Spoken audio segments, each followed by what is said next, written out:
Hello everyone. My English book grade 4 म्हणजे इयत्ता 4च्या इंग्रजीच्या पुस्तकातील आज आपण 2.4 teddy at the bus stop ह्या पाठाचे वाचन करणार आहोत आणि त्यावरील प्रश्नोत्तरेही सोडवणार आहोत. चला तर मग सुरुवात करूया. तत्पूर्वी आपली शाळा या यूट्यूब चॅनलला लाईक करा, सबस्क्राईब करा, ह्याच्यावरील व्हिडिओ जास्तीत जास्त शेअर करा. चला तर मग वळूयात स्वाध्यायाकडे. ए आहे let's refresh. First question is which toy do you like the most and why? Answer लिहूयात. I like my toy car the most because it is colourful and fun to play with. आता हे answer तुम्ही वेगवेगळे लिहू शकतात. तुमची आवड, तुमचा टॉय, तुमचं खेळणं वेगळं असू शकतं, त्याविषयी तुम्ही लिहू शकतात. चला पुढे आहे how do you take care of it? तुम्ही त्याची कशी काळजी घेतात? I keep my toy car clean and put it safely in its place after playing. यानंतर बी आहे नो अबाउट अँड लर्न. बघा हे जाणून घ्यायचंय, ह्याचे अर्थ आपल्याला पहिल्या चित्रात दिले. काइंडनेस म्हणजे दयाळूपणा, म्हणजेच काय? शोईंग केअर अँड गुडनेस, काळजी दाखवणे आणि चांगुलपणा, यालाच काइंडनेस म्हणायचं. नंतरच्या चित्रात काय दाखवलंय? टू सीव. सीव म्हणजे शिवणे, तर त्याचा समजून घेऊयात meaning. To stitch something that was torn, जे फाटलंय ते शिवणे. नंतर आहे ओनर.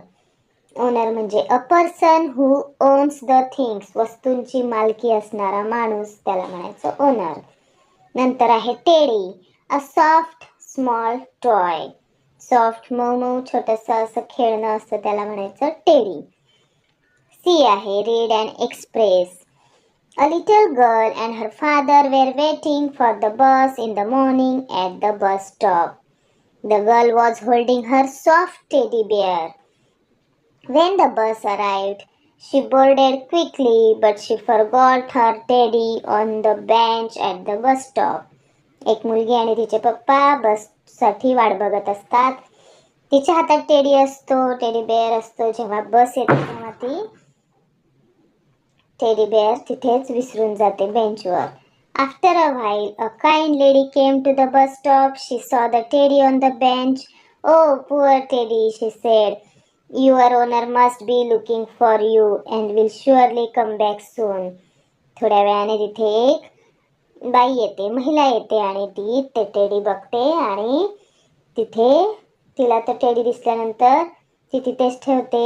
नंतर she put teddy on a book and placed it on the bench properly so that it could be seen easily. अशा प्रकारे ती महिला ती जे टेडी आहे त्याच्या खाली बुक ठेवते आणि व्यवस्थित असं ठेवते की सगळ्यांना ते दिसेल. Soon 3 naughty boys reached there. Hey look, a teddy, one of them shouted. They picked it up to play, but suddenly Teddy's arm came off. त्यानंतर थोड्या वेळात 3 खोडकर मुलं तिथे येतात आणि ते टेडीशी खेळत असतात. तितक्यात त्याचा टेडीचा हात आहे तो निघतो, बाहेर येतो. Oh no, said one of them, let's fix it. He carefully saved the arm and put Teddy nicely on the bench again. त्या मुलांनी त्याचा हात शिवतात आणि त्यानंतर शिवल्यावर तिथे परत नेऊन ठेवतात. Then a lady along with her 2 children reached there. The children were excited and asked, Can we take this teddy? But the lady smiled and said, No, it belongs to someone else. Let's leave it here for its owner. त्या मुलांनंतर कोण येतं तिथे? एक दुसरी महिला येते, तिच्यासोबत 2 लहान मुलं असतात. नंतर ते बघतात तिथे आणि विचारतात, आम्ही हा टेडी घेऊ का? पण ती त्यांची मम्मी सांगते, नाही, हे कोणाचं दुसऱ्याचं आहे, असं हात लावायचं नाही. त्याचा जो मालक आहे तो येईल आणि घेऊन जाईल, ठेवा तिथेच. The children agreed and even left a small candy for Teddy. ती लहान मुलं मम्मीचं ऐकतात आणि त्या टेडी सोबत ते काय ठेवतात? त्यांची कॅन्डी म्हणजे चॉकलेट ठेवून देतात. Whole day, many people saw Teddy sitting quietly waiting. प्रत्येक जण बघत असतो पूर्ण दिवस की तिथे टेडी बसलेला आहे. At evening they wondered if its owner would return. संध्याकाळी त्यांचा मालक येऊ शकतो असं त्यांना वाटते. The next morning when people passed by, Teddy was gone. नंतर दुसऱ्या सकाळी जेव्हा सगळे बघतात तेव्हा टेडी तिथे नसतो. But there was a short note on the bench as following. पण तिथे शॉर्ट नोट अशी चिठ्ठी लिहिलेली असते. काय लिहिले असते त्या चिठ्ठीत वाचूयात. Note. Dear friends, thank you for your kindness. My arm feels better now and enjoyed the candy. But most of all, thank you for keeping me safe for my buddy. Love, Teddy. अशा प्रकारे हा पाठ आपण इथे वाचन केला. त्यानंतर D आहे listen and repeat. Waited, comfortable, picked, wondered, boarded, sewed, candy, belongs.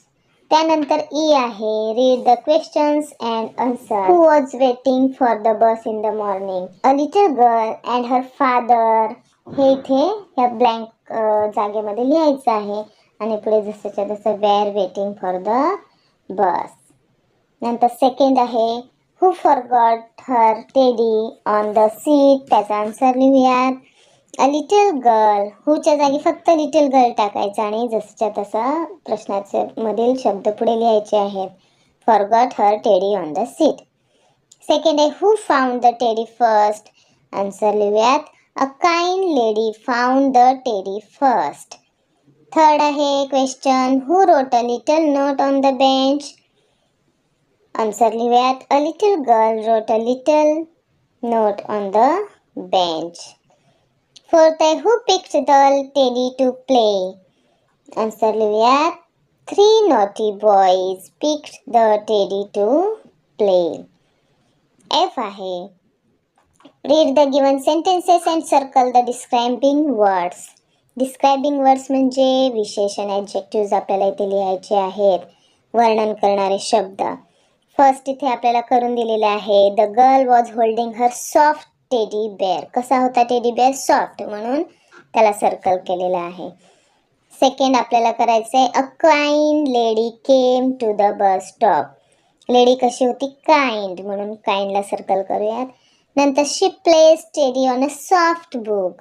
Book कसं होतं? सॉफ्ट, म्हणून त्याला सर्कल करूयात. 3 big boys came along. Big boys म्हणजे मुलं कशी होती? बिग, त्याला सर्कल करूयात. नंतर आहे the children left a small candy for teddy. Candy कशी होती? स्मॉल, त्यामुळे त्यालाही सर्कल करूयात. पुढे जी आहे read the number these sentences correctly in the boxes to sequence the story. आपल्याला इथे स्टोरीचा सारांश इथे वाक्य दिलेली आहे, ती खालीवर आहेत, तिला त्याचा सिक्वेन्स आपल्याला व्यवस्थित लावायचा आहे. फर्स्ट लिहूयात the girl and her father waiting for the bus. नंतर सेकंड आहे the girl forgot her teddy on the bench when she boarded the bus. नंतर थर्ड आहे a lady found the teddy sitting alone and placed it on a book. Fourth आहे the boys fixed teddy's broken arm and kept it back on the bench. Fifth लिहूयात the lady with 2 children left a candy for Teddy. आणि नंतर sixth लिहूयात the next morning people saw that Teddy was gone and a note was left behind. अशा प्रकारे आपल्याला अनुक्रमांक द्यायचा आहे. त्यानंतर H आहे write a lost and found notice. बघा, हरवलेले आणि सापडलेले असे नोटीस वेगवेगळे असतात. मग इथे आपल्याला पुस्तकामध्ये लॉस्ट म्हणजे हरवलेले अशी जी नोटीस आहे ती लिहिलेली आहे. आपल्याला फाउंडची नोटीस लिहायची आहे. आधी बघूयात लॉस्टची नोटीस कशी लिहिलेली आहे. A brown teddy bear with a soft nose and a red ribbon is lost near the bus stop. If anybody finds it please contact Riya from grade 4. Reward a big thank you. तर फाउंडची आता आपण लिहूयात. Found a brown teddy bear with a soft nose and a red ribbon is found near the bus stop. If it is yours, please contact Minu from grade 4. Thank you. आणि पुढे I आहे narrate any story that you like the most and enlist the characters. आता हे काम तुम्हाला करायचं आहे मुलांनो. एखादी आवडती स्टोरी तुम्हाला सांगायची आहे वर्गात किंवा घरी आणि त्याच्यातले कॅरेक्टर्सची नावं पण नंतर सांगायची आहेत. तर अशा प्रकारे आज आपण या पाठाचा संपूर्ण स्वाध्याय पाहिला तर पुन्हा भेटूया तशाच एका नवीन व्हिडिओसह. तोपर्यंत धन्यवाद.